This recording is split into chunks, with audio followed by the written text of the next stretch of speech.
Hello students, in Professional Shiksha channel, I am Suren Singh Jagwan in the part 2 of measurement and scaling. Here you learn about different subjects topics which are very helpful in your professional education. So subscribe our channel for more updates. In last lecture, I taught you about introduction of measurement and scaling, in which major focus was on types of scales. In this video, I'll tell you about sources of measurement and characteristics of good measurement. At last, there will be assignment for you for better learning. Now I will tell you about sources of error in measurement. वो कौन कौन से sources हो सकते हैं जिनके through measurement के दौरान एरर आ सकता है। तो इसमें फर्स्ट सोर्स है आपका respondent. Respondent is the person who respond you at the time of data collection. जब आप डेटा कलेक्शन के लिए जा रहे हो प्राइमरी डेटा के लिए सर्वे के दौरान, तो जो वो फर्स्ट पर्सन होता है, जो वो पर्सन होता है जिससे आप डेटा कलेक्ट कर रहे हो, that is known as respondent. तो वो अगर रिस्पोंडेंट रिलक्टेंट है यानी कि इंटरेस्टेड नहीं है आपको डेटा देने के लिए, तो आपको प्रॉपर डेटा मिल ही नहीं पाएगा। अब वो इंटरेस्टेड क्यों नहीं होता है? जनरली हो सकता है कि उसके पास नॉलेज ही ना हो उस चीज़ के बारे में उतनी ज़्यादा, या कम नॉलेज हो, और कम नॉलेज होगी तो वो आपको पहले तो इग्नोर करने की कोशिश करेगा। अगर इग्नोर नहीं भी करता है तो आप जो इंटरव्यू लोगे तो उसमें वो गेसेस करेगा।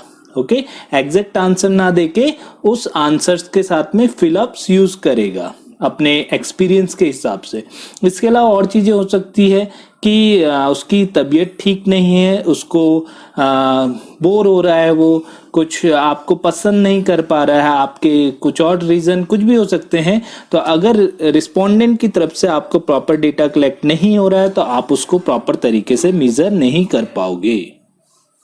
सेकंड क्या हो सकता है सोर्स एरर का? That is situation. अगर माना एक सिचुएशन ले लेते हैं कि आप जिस टाइम पे रेस्पोंडेंट से रिस्पांस ले रहे हो और साथ में कोई और पर्सन भी है और वो बार बार बीच में इंटरप्ट कर रहा है, तो आपको प्रॉपर तरीके से डेटा अवेलेबल नहीं हो पाएगा। डेटा प्रॉपर तरीके से अवेलेबल नहीं हो पाएगा तो जो भी डेटा आपको मिलेगा उसको आप प्रॉपर तरीके से मेजर नहीं कर पाओगे, यानी कि डेटा डिस्टॉर्ट होने लग जाएगा। जो आपका कन्वर्सेशन है वो प्रॉपर तरीके से नहीं हो पाएगा वहाँ पे। तो अगर इस टाइप की कोई सिचुएशन है या कोई भी दूसरी सिचुएशन उस दौरान होती है डेटा लेने के टाइम पे, तो वो अगर अफेक्ट कर रही है आपके डेटा कलेक्शन को, रिस्पोंडेंट और रिसर्चर के बीच के कन्वर्सेशन को, तो उस सिचुएशन में अगर कोई भी प्रॉब्लम हो रही है तो वो एक एरर पैदा कर सकता है आपके मेजरमेंट में। द थर्ड वन में be the measurer. Measurer is one means researcher और the interviewer. If interviewer is not asking questions properly, it means कि जो questions हैं इंटरव्यूअर के वो प्रॉपर ऑर्डर में नहीं है, आगे पीछे हो रहे हैं। जो आंसर्स पहले देना था वो बाद में देना पड़ रहा है, जो पहले पूछना चाहिए क्वेश्चंस वो पहले नहीं पूछा जा रहा है।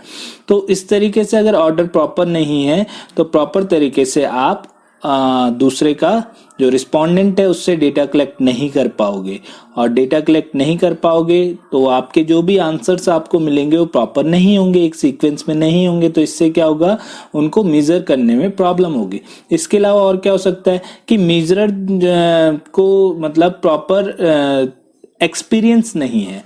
तो अगर एक्सपीरियंस भी नहीं है उसको डेटा कलेक्शन का तो प्रॉपर तरीके से डेटा नहीं कलेक्ट कर पाएगा।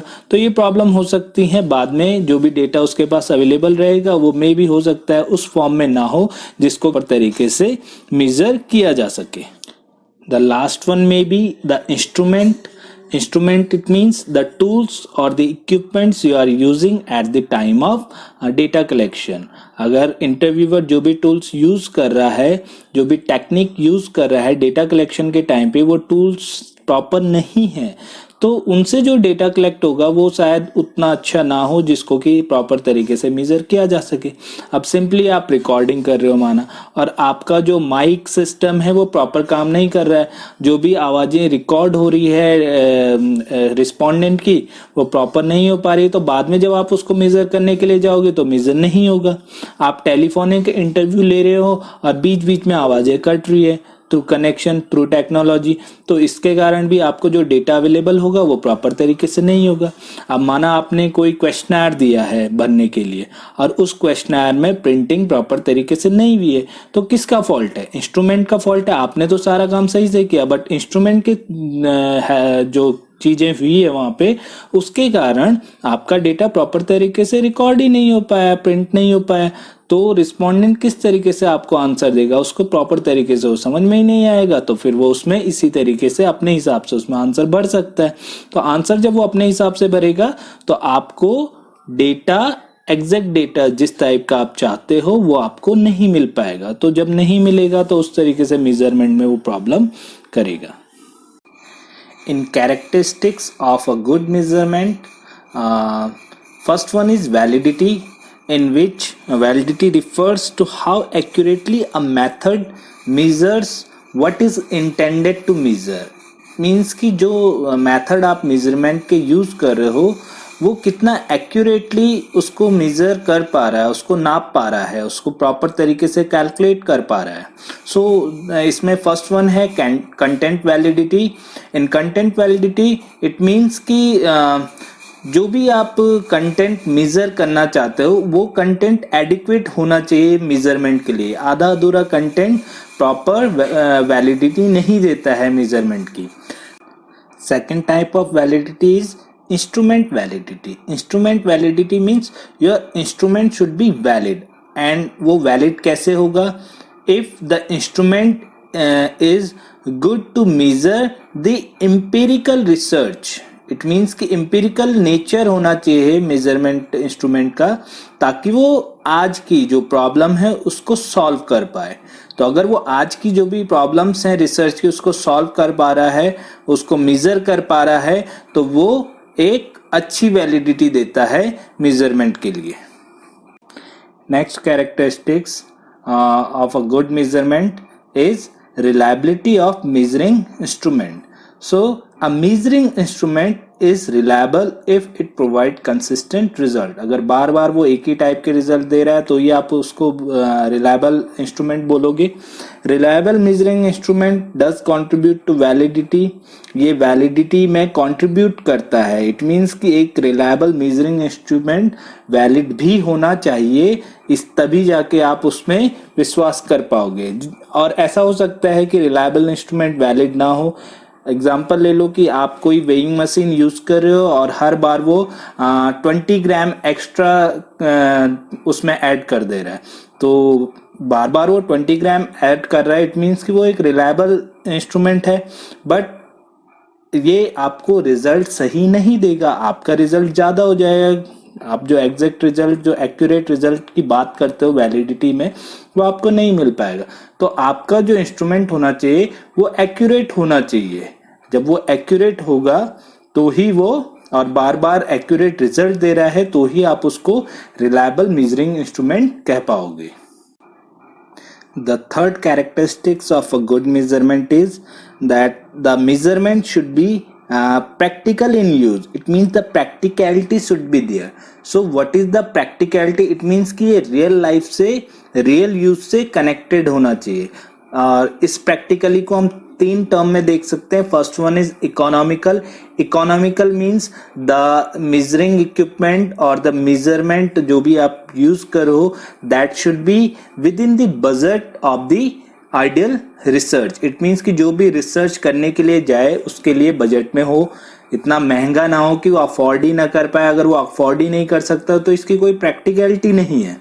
Second one is convenience. It means कि ये हैंडी होना चाहिए, यूज करना आसान होना चाहिए, और इसके लिए प्रॉपर लेआउट्स उसके होने चाहिए कि कैसे उस इक्विपमेंट को यूज करना है, किस तरीके से वो रिजल्ट प्रोवाइड करती है। तो ये सारी चीजें उसमें ऑलरेडी आप जो उसके साथ में बुकलेट देते हो वो होना चाहिए। Third one is interpretability. It means कि जो भी रिजल्ट्स इससे निकले वो यूजर्स के लिए आसान शब्दों में हो, यानी कि उसके समझने लायक हो। तो these three methods are combined in practicality. That was the detailed information through 2 lectures about measurement and scaling. In next lecture, I will teach you about scaling techniques. Till then, you prepare assignments. In that assignment, prepare notes what I have taught you in this exercise. Find some other examples also which can be used in this exercise. So that was all for today. If you find sound information in this lecture, then like this video and comment us to motivate. For being updated, subscribe our channel Professional Shiksha because we make lectures, videos helpful in your professional education. We will meet you in next video. Till then, keep learning. Thank you. Have a nice day.